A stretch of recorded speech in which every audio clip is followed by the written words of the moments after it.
ممكن تجيب لعبه على فكره زي كده لابنك ويلعب بيها شويه، نص ساعه او ساعه، بعد كده يزهق.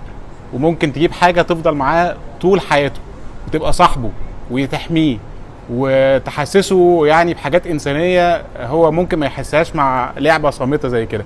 سيبك من اللعبه دي وتعالى تعالى تعالى تعالى تعالى تعالى تعالى تعالى اوريك حاجه كده. تعالى تعالى تعالى تعالى. شايف ايه بقى ده؟ بذمتكم مش ده احلى؟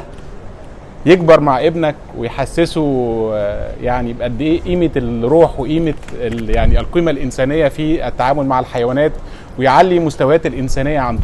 الكلاب دي من سلاله الشيتزو، من اندر كلاب العالم ومن اجملها. كلاب صغيره زي ما انتم شايفين قد كف الايد، بيكبر شويه بيوصل حوالي 5-6 كيلو، مناسب للبيت مناسب للاطفال، سهل لتدريبه على الحمام، كلب منزلي من الدرجه الاولى. انا اسمي احمد باهر، بدي نصايح مجانيه عن عالم الكلاب. لو محتاجين تعرفوا